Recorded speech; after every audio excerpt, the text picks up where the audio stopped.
Welcome, team, to podcast number 26, episode 26, policeradio.com. I'm your host, Alpha Mike. What are we discussing today? Well, the Second Amendment. And we're going to talk about, is it a confirmed right, absolute, or is it a controlled right? What does the Second Amendment basically tell us? Well, ratified December 17, 1791, it says a well-regulated militia being necessary to the security of a free state, the right of the people shall keep and bear arms shall not be infringed. So we're going to look at this and many more issues today here on lpoliceradio.com. Let's team up, let's suit up, let's look up, get fired up, and let's roll.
A well-regulated militia, the right to bear arms that will not be infringed.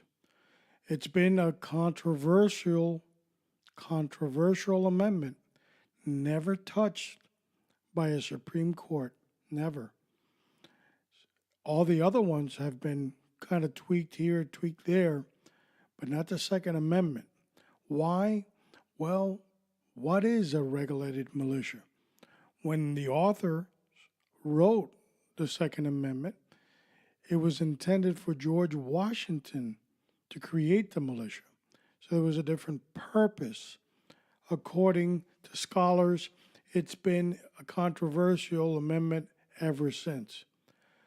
For many on one side, from my cold, dead hands, you'll take my weapon.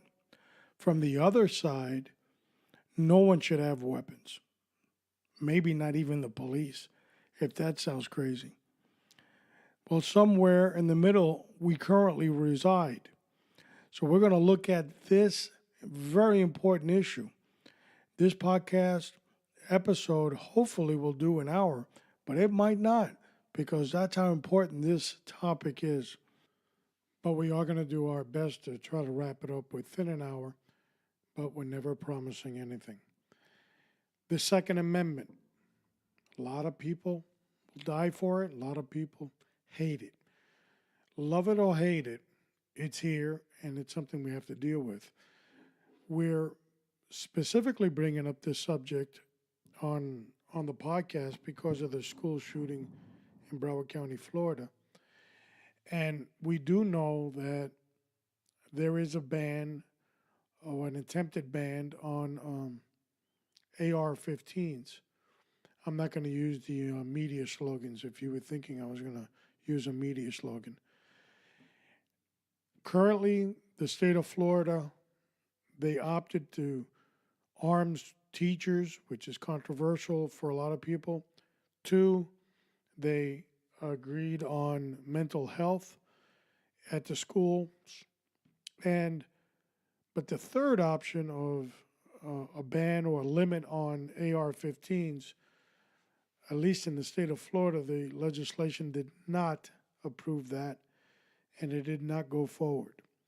So the issue is, can we actually blame the item or equipment that was used in this mass murdering? similar if an individual would have used a car, a knife, or anything like that.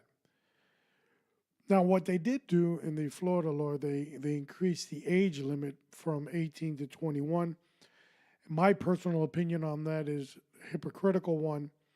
You can serve your nation at 18, be trained, and trained to kill. You can not drink in the state of Florida till you're 21. And somewhere in the middle, the issue with the AR-15s were mixed up there, and there was no thought process into it. So now they're going to raise that to 21. But we got that, and we're going to look at some other issues. But first, you know what we got to do, folks? Yep, time for LP News Countdown.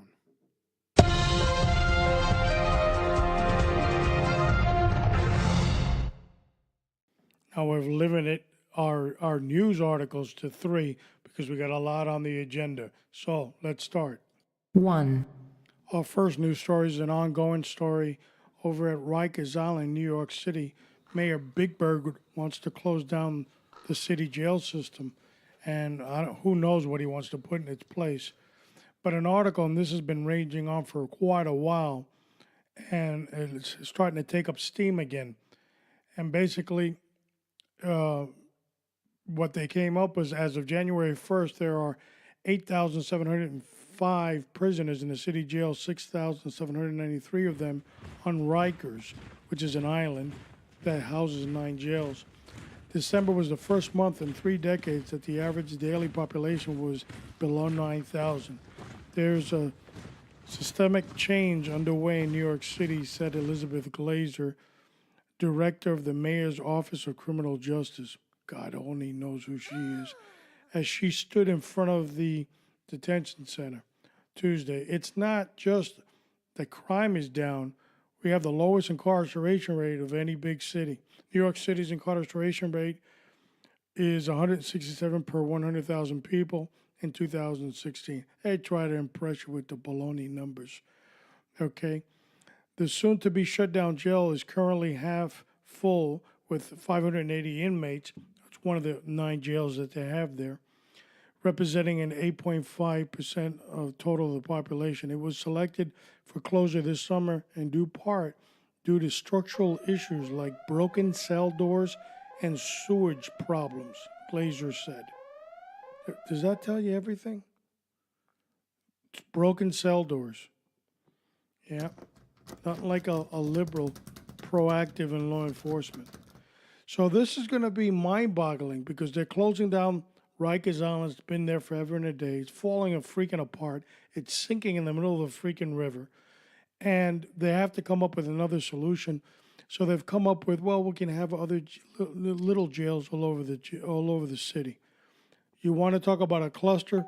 Well, Big Bird's about to have one go down. I can't wait to see this one unfold if I see it in my lifetime. 2. We got another Big Bird story. This guy, boy, he can fill up our airwaves with his stupidity. Here's another one that, again, it's hard to explain.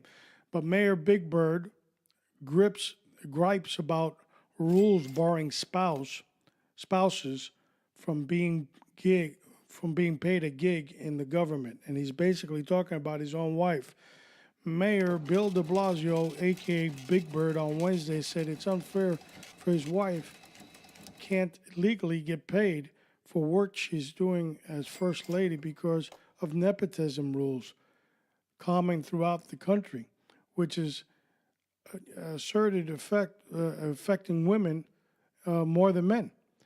I don't understand. It's because if someone is working full-time and is a professional with a lot of background and applying themselves, I don't understand why they can't get paid. The mayor said when asked about his wife's role at a press conference.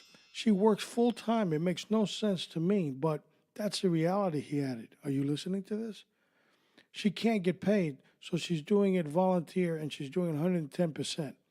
The mayor also suggested the rules have an underlying sexist element because most of the elected officials in the office are men.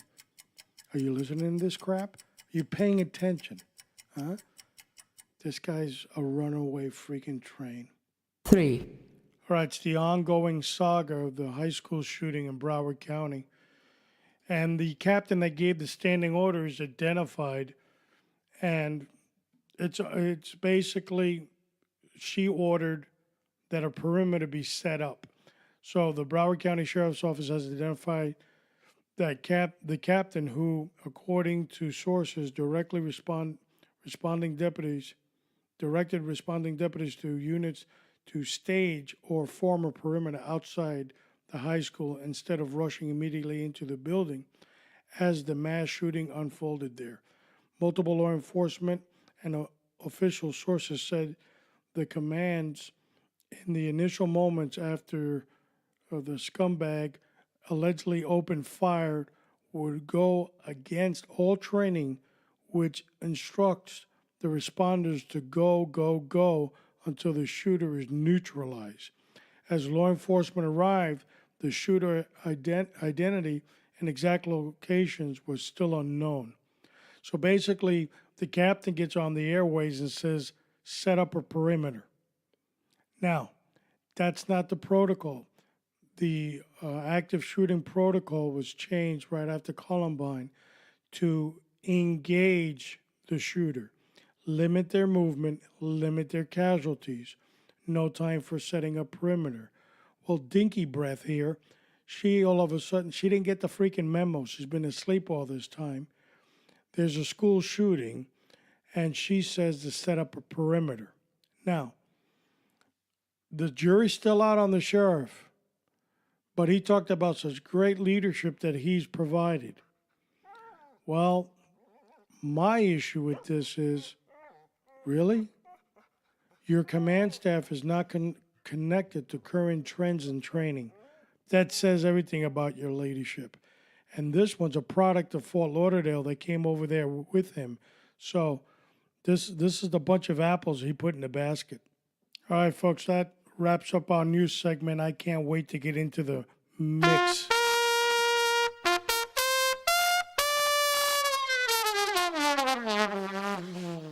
The Second Amendment. This is going to be a good show, and I'm looking forward to it. Distinct panel. We've got a lot on the agenda on this subject, and it is something that I said earlier. A lot of people are either 1,000% for it or 1,000% against it. But before we start our segment, I want you to pay attention to, I'm going to play you two clips, but I want to start off with some enthusiasm. So listen to this first one. I want to talk to you about guns, why we have them, why the Bill of Rights guarantees that we can have them, and why my right to have a gun is more important than your right to rail against it in the press. I believe every good journalist needs to know why the Second Amendment must be considered more essential than the First Amendment. This may be a bitter pill to swallow, but the right to keep and bear arms is not archaic. It's not an outdated, dusty idea some old dead white guys dreamed up in fear of the redcoats. No, it's just as essential to liberty today as it was in 1776. These words may not play well at the press club, but it's still the gospel down at the corner bar and grill. And your efforts to undermine the Second Amendment, to deride it and denigrate it, to degrade it, to readily accept diluting it, and eagerly promote redefining it, threaten not only the physical well-being of millions of Americans, but also the core concept of individual liberty our founding fathers struggled to perfect and protect. I agree wholeheartedly. A free press is vital to a free society. But I wonder, how many of you will agree with me that the right to keep and bear arms is not just equally vital, but the most vital to protect all the other rights we enjoy? I say that the Second Amendment is, in order of importance, the First Amendment. It is America's first freedom, the one right that protects all the others. Among freedom of speech, of the press, of religion, of assembly, of redress of grievances, it is the first among equals. It alone offers the absolute capacity to live without fear. The right to keep and bear arms is the one right that allows rights to exist at all. Now, either you believe that, or you don't, and you must decide. Because there's no such thing as a free nation where police and military are allowed the force of arms, but individual citizens are not. That's a Big Brother knows best theater of the absurd that has never boded well for the present peasant class, the working class, or even for reporters. Now, I doubt any of you would prefer a rolled-up newspaper as a weapon against a dictator or a criminal intruder. Yet, in essence, that's what you've asked our loved ones to do through an ill-contrived and totally naive campaign against the Second Amendment. Besides, how can we entrust to you the Second Amendment when you are so stingy with your own First Amendment? I say this because of the way in recent days you've treated your own, those journalists you consider the least among you. How quick you've been to finger the paparazzi with blame and to eye the tabloids with disdain. How eager you've been to draw a line where there is none, to demand some distinction within the First Amendment that sneers, they are not one of us. How readily you let your lesser brethren take the fall, as if their rights were not as worthy and their purpose not as pure and their freedom not as sacred as yours. So now, as politicians consider new laws to shackle and gag paparazzi, who among you will speak out? Who here will stand and defend them? Well, if you won't, I will. Because you do not define the First Amendment. It defines you. And it is bigger than you, big enough to embrace all of you, plus all those you would exclude. That's how freedom works. Clearly, too many have used freedom of the press as a weapon, not only to strangle our free speech, but to erode and ultimately destroy the right to keep and bear arms as well. In doing so, you promoted your profession to that of constitutional judge and jury, more powerful even than our Supreme Court, more prejudiced than the Inquisition's tribunals. It's a frightening misuse of constitutional privilege. And I pray that you will come to your senses and see that these abuses are curbed. As a veteran of World War II, as a freedom marcher who stood with Dr. Martin Luther King long before it was fashionable, and as a grandfather who wants the coming century to be free and full of promise for my grandchildren, I am troubled. The right to keep and bear arms is threatened by political theatrics, piecemeal lawmaking, talk show psychology, extreme bad taste in the entertainment industry, and ever-widening educational chasm in our schools, and a conniving media that all add up to cultural warfare against the idea that guns ever had or should now have an honorable and proud place in our society. Now, before you start complaining that that was a little bit too long, and it was, did you hear the content? This stuff is 21 years old. He's predicting the future that we're living in now. He's talking about the wacky media. He's talking about liberalism trying to take our guns. He's talking about the Second Amendment, and we're still going through the same issues. He's talking about, in reality, what's happening now. Being a patriot, as Charlton Heston was identified as, of course, he was an actor by trade, but he could have had a nice, comfortable living, sitting at home, not worrying one bit about the Second Amendment. But he chose to partner with the National Rifle Association in being, I believe it's four-time president, and advocating on behalf of the Second Amendment, not because of the NRA, not because he wanted to hear his voice, because he was a patriot and he believed in the Second Amendment. It's a dying breed, my friends. There's not too many of those left. It's great hearing his voice. As we go on into this segment, I'm going to play another one. It's going to be shorter, and it's going to be about Antonin Scalia, Supreme Court Justice, and he's talking about the Second Amendment. It's what the legal scholars, and of course he's passed, he's no longer with us, but he was one of those great scholars and legal mindset that was guiding the Constitution along.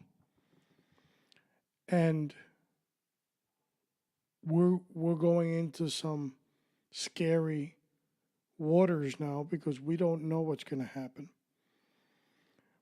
But I want you, and we're going to play that later on down the road, I want you to hear what Justice Scalia says about the Second Amendment. And it's going to enlighten you. But again, we got a lot on the agenda, so we want to get to those things as fast as possible.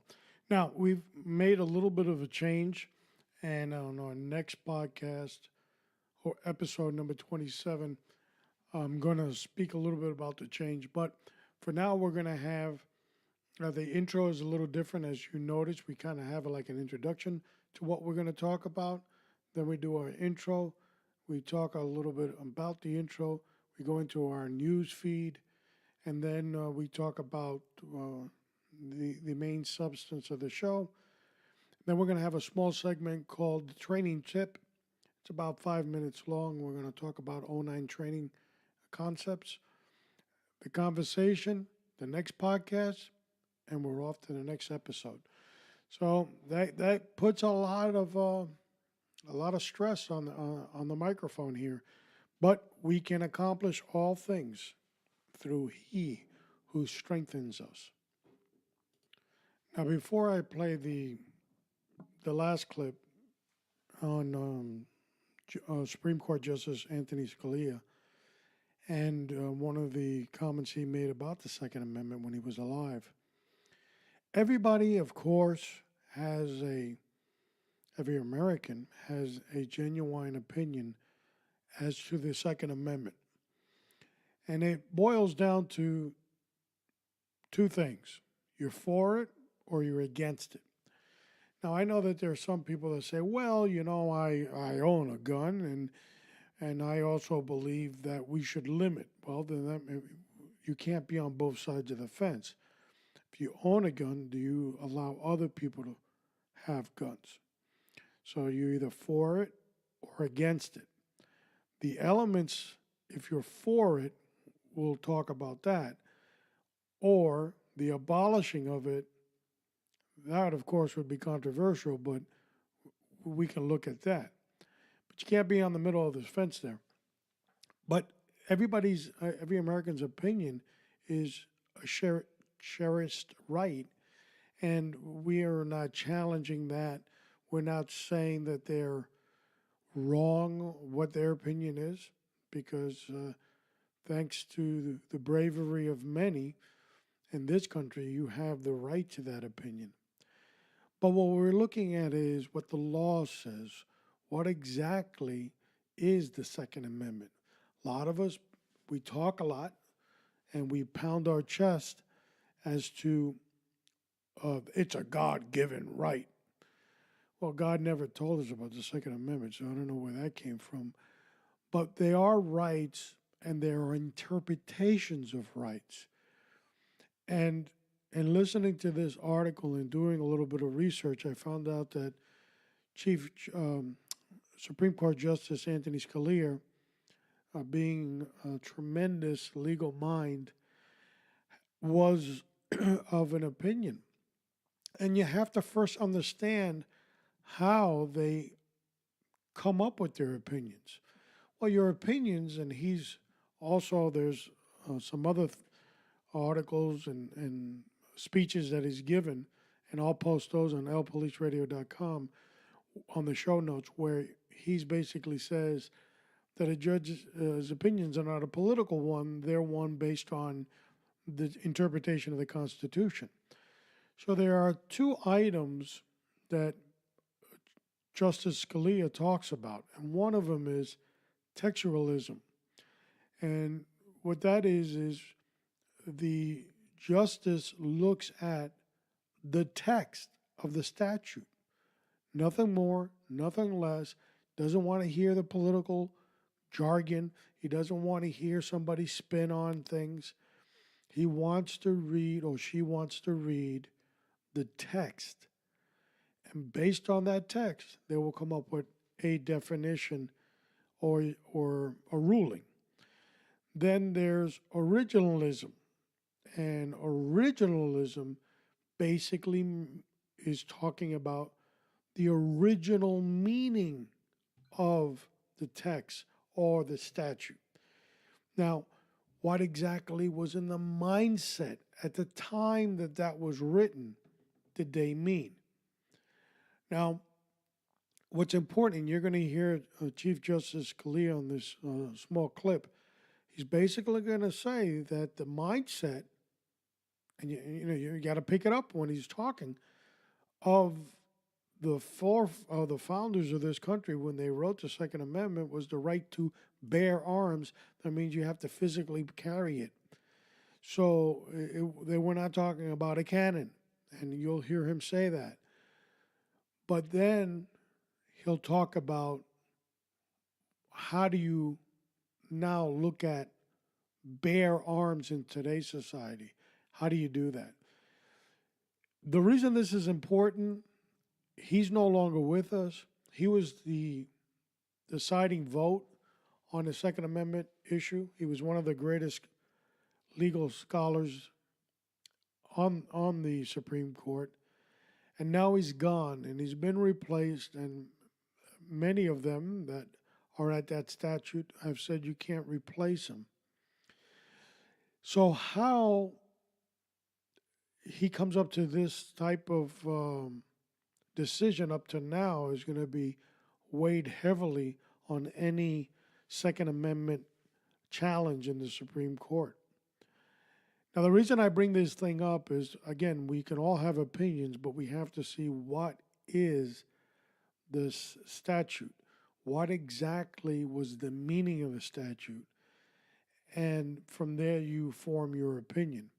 Now, I know some people don't agree. There's some people that hate the Constitution. They're too busy hating the country.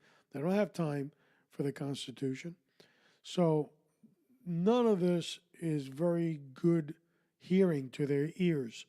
So they're tuning it off. But lately you have seen federal judges talking about what the president said at the time of the primary and looking at news articles. Well, that doesn't fit in what we just talked about in textualism or originalism. You're looking at the political feel. And a lot of our justices are doing just that because they are part of the left. They are part of, the left put them in power. They're a part of the obstruction. But they're not looking at the law the way the law should be looked at. But now we've given you a little bit of education on that.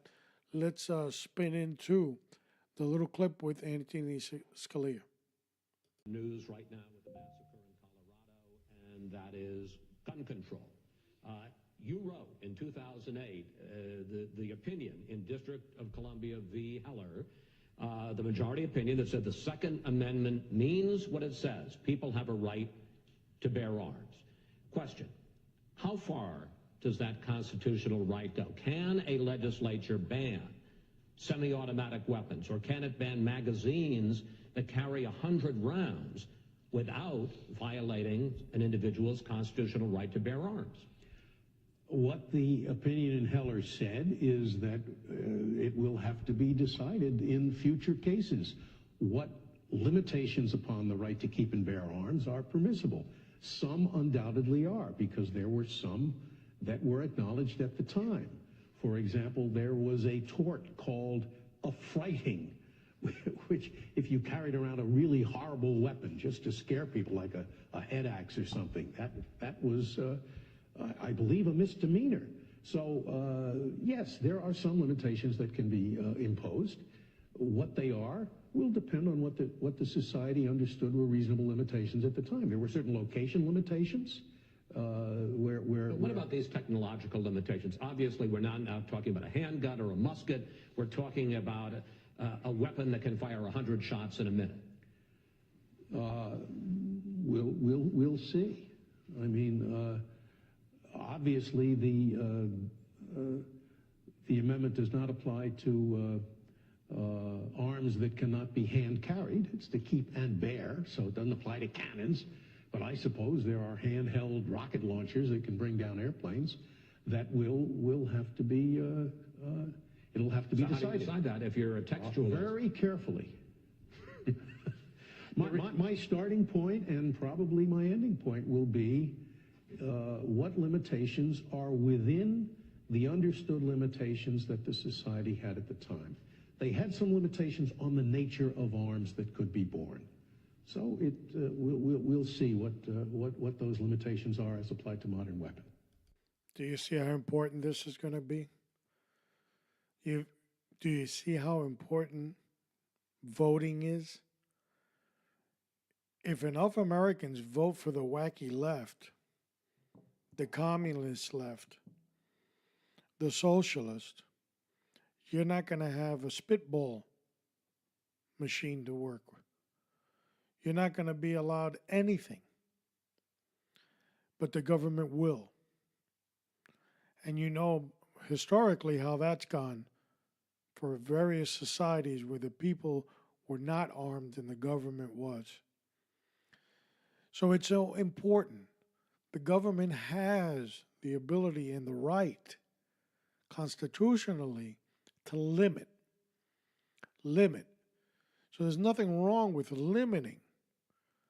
So it's time that we come up with some pretty good measures and we really take a good look at it. My personal opinion, any armament that you can carry that can immediately stop the threat against you or others should be allowed. Any armament that can take out a city block should not.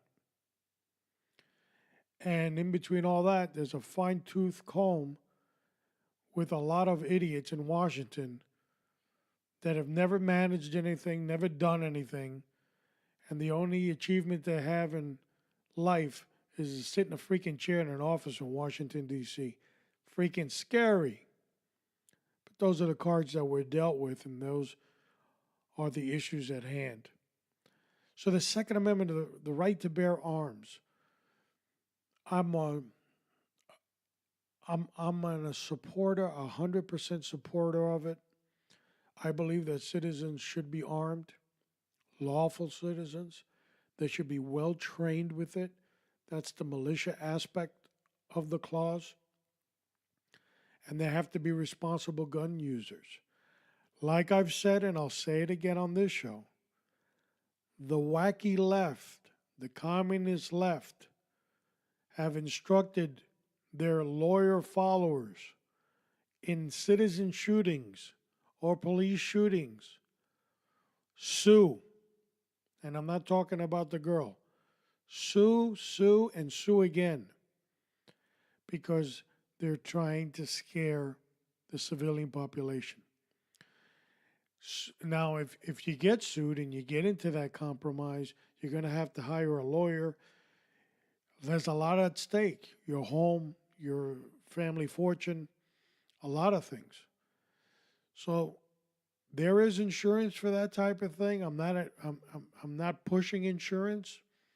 You know, if you're a gun lover like I am, you know where to go and who offers it. There are several places, not just one. But I suggest you get it. Why?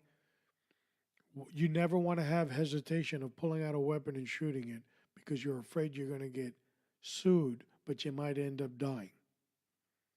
So I would. How important is the training aspect of it? It's extremely important.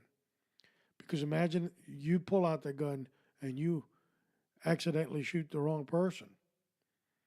Now, it could be weighed in the heat of battle and all that, or it could be weighed on liability on your part because you just didn't know how to handle the weapon. My career, I remember an individual that was a law enforcement officer walked into a GameStop store in Miami and it was being held up. They were off duty in plain clothes. They were armed. And when he was faced with that situation, he had to make a decision whether to engage or not. They asked for the patrons for their wallets. Therefore, he had to turn his in. He had to make a decision because he had a badge and an ID inside that wallet. So he decided to fight back, and he pulled out, at the small of his back, his firearm. And when he pointed at the subject, click, nothing happened. He had his safety on. And then one of the bad guys shot up in the air, in the ceiling, and the rest of all the scumbags ran away. Bottom line, they didn't engage; they just ran. But it could have went bad. Well, that individual officer was sent to training for remedials and how to carry his weapon without a safety and how to properly use it. So if you're listening to this, and a lot of people, I always carry with my safety. Well, I don't. And I recently purchased a Smith & Wesson, a 9mm M&P, and they had two options, one with safety, the one without. And I told the clerk that provided me with the weapon, because he brought both. I told you, well, you wasted your efforts giving me the safety. You could take that back and give it to somebody that doesn't know any better. And I took the one without the safety. Listen, when you're confronted with that decision to take out your weapon and defend yourself, your life or the life of others, the bad guys got the drop on you already. You got to fumble around with a safety? Think about that one. So I'm pro Second Amendment, but I also know that the government has the ability of limitations. I think that this is the time for people that are Second Amendment pro to get on board with those changes. Stop the left before they get into power. And like I said, we won't even have blowguns to shoot spitballs anymore. Don't waste that valuable right that the Congress gave us in the Second Amendment. The right to bear arms. So basically it's saying I have to have the ability of carry. Okay? Can't be a cannon like you heard Judge Scalia say. Okay? And it has to be sensible. It has to be the ability to knock out the threat, not a block. Not spray and pray and all these other things that are occurring.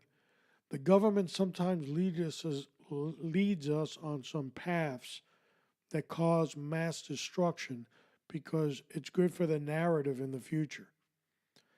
And I'm not going to get into that subject of other things that they've banned and why they've banned it.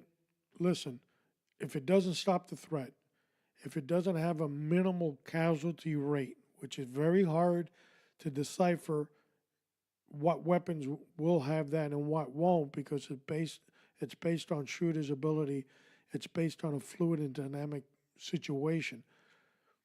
But to give me the ability to put a tool on my weapon that can spray, and that's all I'm going to say on that one, and pray it hits the target, is foolishness. So now's the time, in my opinion, for the government to step in. And I don't believe in standing up and so out of my cold dead hands and all this other stuff. I believe, and I think Charlton Heston was a great American because he didn't have to do what he was doing. He was well off. He could have been sitting in his house in a rocking chair doing nothing. But he chose to be an advocate for the NRA and protection of the Second Amendment. And you heard his speech, eloquent speaker, and I miss that voice. But at the same time, you have to be a realist that if the Constitution and the scholars that read the Constitution say, well, the government does have the ability to limit, you need to wake up. You need to wake up. That's all I could say. Now we're going to have our new segment, and it's called 09 Training Tip.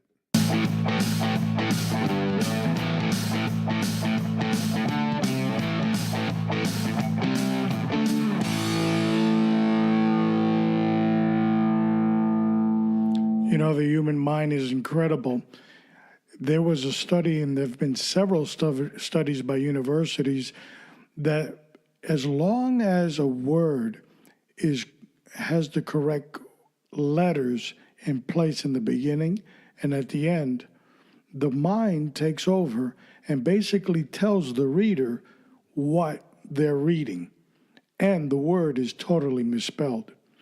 You can actually write an entire paragraph of misspelled words, but because the first and last letters are accurate, the mind tells you what you should be looking at. And that's how incredible the mind works. Now, I'm going to post a copy of what I'm talking about, an 09 training group. And the reason I brought that up is sometimes agencies really get stuck up on grammar, periods, commas, and is it really needed? Well, it looks much more professional and it makes a great testimony in court. But is it really the paramount? Is it the beginning or the end all of everything? Well, it shouldn't be. Report writing should be a factual gathering of information. But there's the key word in that sentence, factual. Sometimes when you're in the experience, you have tunnel vision, and you might not be able to really accurately write what occurred.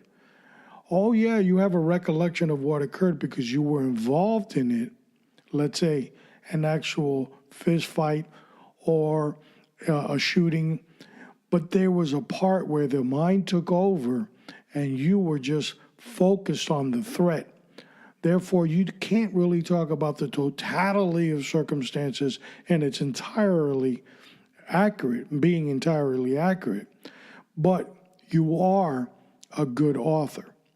So here's the question. We're going to be the report writer. We're going to write date, time, location, what we were trying to investigate. Oh, basically, the subject matter of any report, which is the who, what, where, when, and why.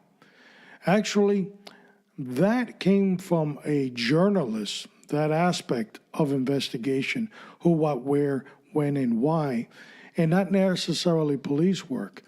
They're called, or they're referred to as the 5 whys.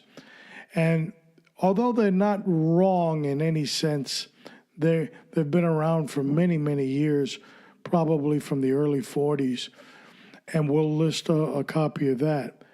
They're kind of really accurate when it comes to what you need to look for in an investigation. So we have implemented that in report writing for criminal justice. And it works out pretty good. But now there's another concept I'm going to throw out, and that is something that the writer is adding to this. Not only fact gathering, like we discussed, but what they lived, what they saw, what they experienced. And as they write those things, it becomes evidence. It becomes scientific gathering. Scientific gathering? What are you talking about? Well, what I'm talking about is something called phenomenological, the role of an incident report. And let me just read briefly, and we're posting this on '09 so you can look at it. In summary, law enforcement officers' incident reports are often foundational documents attorneys can use to begin laying a scientific foundation at trial, and needed to be thought of as a phenomenological document. These lived and/or observed experience reports are qualitative in nature and are also often used by scholars performing qualitative research. Incident reports contain descriptions and data about a lived experience that involved the officer and the subject. Phenomenologically is one of the qualitative research methodologies that is often used by expert witnesses and others such as medical examiners at trial. Too often, officers' incident reports are only considered documents used to help educate medical examiners and others about events. However, when it is rightly classified as a product of a qualitative research that can be used to help lay a scientific foundation at trial, suddenly the incident report gets the significance that it is deserved. You can see more about it. It basically talks about when an officer has an experience, he writes about that experience. Let's take in case in point a use of force. Well, that experience that the officer had is a lived experience. So it's the foundation of scientific evidence. It's first-hand knowledge of what happened in the view of the authority or the victim or in any other realm that you want to position the officer in as an investigator. So here we can look at how it could be used. Now, often, as I just read, medical examiners kind of read an incident report from an officer to kind of like detail what had occurred so they can kind of piece the puzzles of that together. But the lived experience goes a long way. Remembering that knowledge is power, it will enable you to not only have the smart conversation, but to work smart as well. So in our segments, we're going to be adding the '09 training tip. And we originally wanted to do an hour-long podcast, but on podcast 26 and on podcast 27, podcast 27, we're going to talk a little bit more about that. So these training trips can be added to your arsenal and your tool chest. We've talked about training. We've talked about the Second Amendment. We've heard Justice Scalia on how to review a case and the Second Amendment. I've given you my opinion on the Second Amendment. And we even heard from Moses, Charlton Heston, a.k.a. We have a lot on the agenda, but now it's time for the conversation.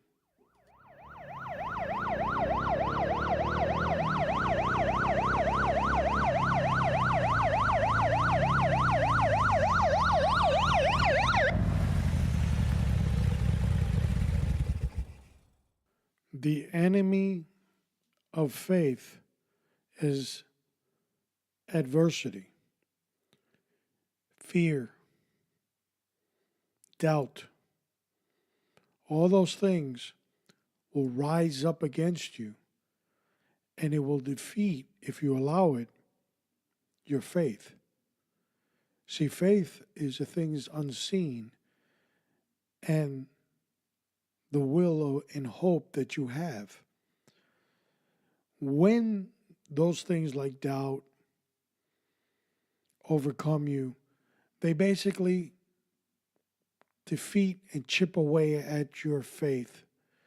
And all of a sudden, an achievable item starts to become more and more difficult. You can't see the ultimate goal and the ultimate victory. You start to imagine living in defeat, living without the purpose. Your faith starts to erode and disappear. Scripture tells us that we cannot please God without faith. Faith is so important because it transports us from present day to future day. Let me give you an example. There was a time, if you were in law enforcement, that you were so enthusiastic about being a law enforcement officer. And then that moment came, you're still a civilian, and you're going to put pen to paper, and you're going to start the application process. Well, every stroke of the pen, you see yourself closer to that goal. Everything becomes achievable.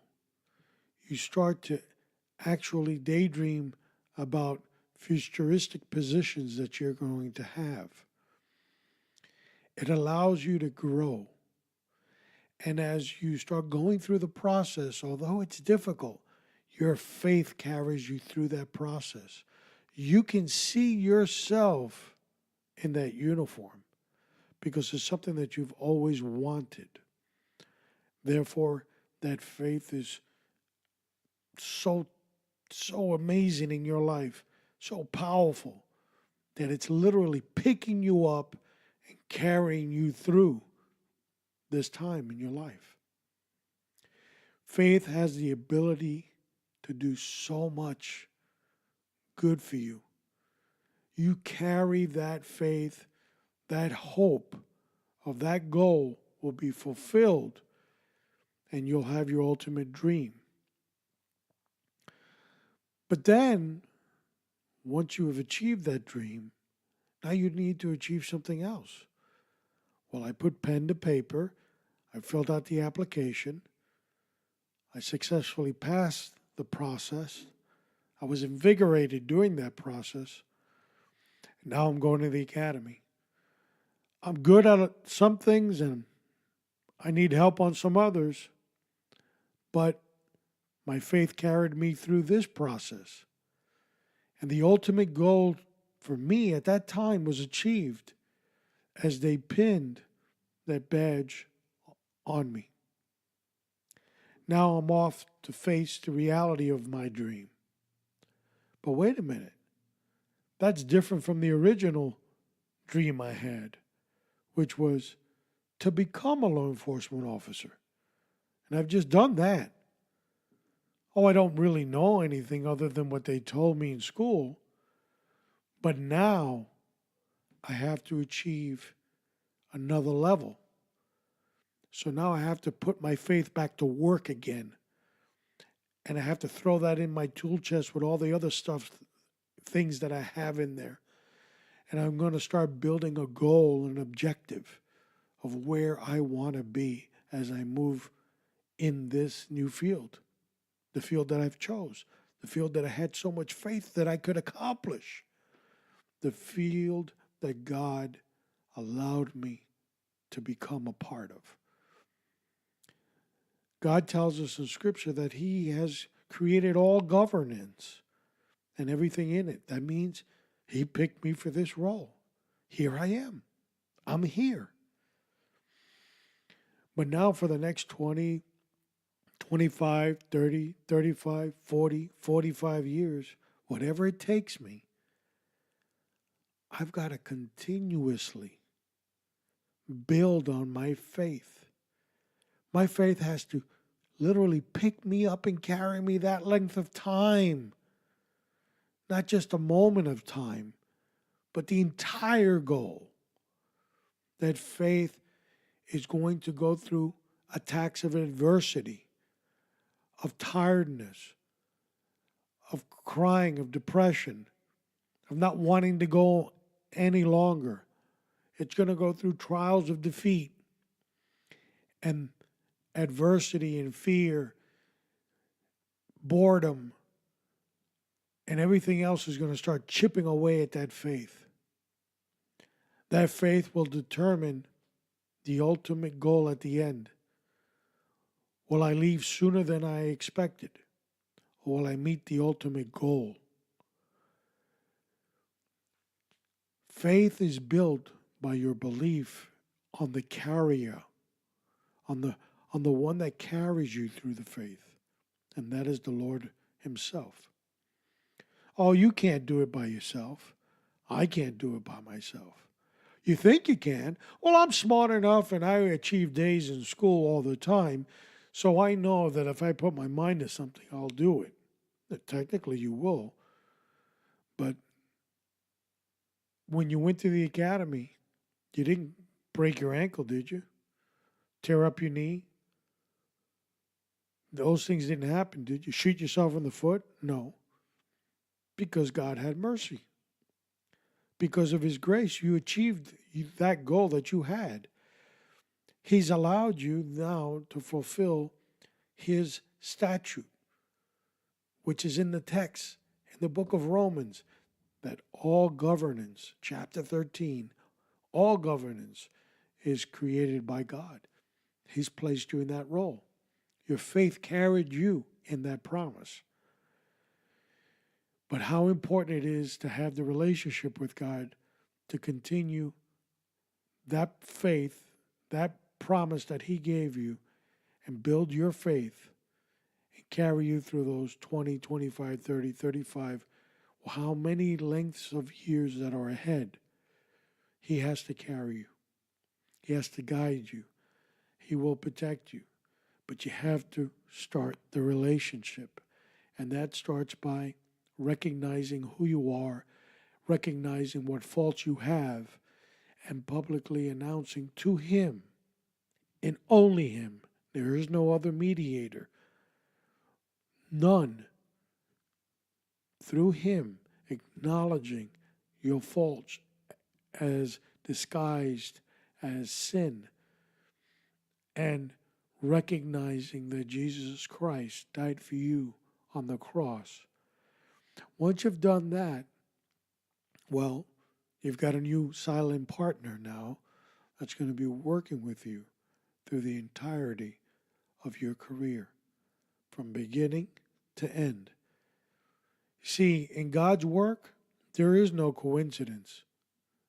You're there because he allowed you to be there. Now it's time to train up and be closer to him so you can fulfill the ultimate goal. And your goal is not to look at yourself in the mirror in a police uniform or a corrections uniform. No. It's to help others. Don't worry. He'll guide you through that process as well. Oh, and on the way, you're going to meet a lot of bad guys that are going to try to stop you. What's on next for El Police Radio? Well, you can always check us out on elpoliceradio.com where we have the upcoming shows. And when you ever want to hear a podcast, you can go to show notes, hit the number 25, 24, 23, 22, 21, 12, 11, whatever podcast episode it is, and you can hear it in its entirety. The ones that are coming up, we've got two. March 22nd, LCN, La Costa Nuestra, which is LCN, or in FBI jargon, that's LCN. They're basically talking about the mob. The mob in America is still alive. And what the hell does that have to do with law enforcement? We'll explain that. And March 29th, MC, as in what? Motorcycle Club. Can you define it? And you get that and much more on El Police Radio. How do you connect with us on Twitter, Facebook, the website, and all these other social crazy networks? Well, it's easy. Just go to elpoliceradio.com, scroll all the way down to the bottom, and all of a sudden all these icons are going to pop up, and all you got to do is hit one, tag one, and once you do, you come and you partner with us. We want you to subscribe, whether it's on iTunes, Stitcher, whatever means you use to hear us, because it helps us. And through that empowerment, we can continue putting out content. What are we doing? Building a library of content, educating you, the listener, on the new threat in law enforcement. There are many. They're called the wacky left. They're in political positions. They're in law enforcement positions. They're out to get you and attack you and to neutralize you, neuter you completely, so you are just plain useless. What will carry you? Well, we just talked about it. Your faith. And God is partnered up with you. So if you do as the recipes are calling out for, you will have a successful career, and we will stop the Bolshevik communist terrorists at their track. Only here will you continue to get this type of content on L Police Radio. Looking up and fired up, I'm out.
LPoliceRadio.com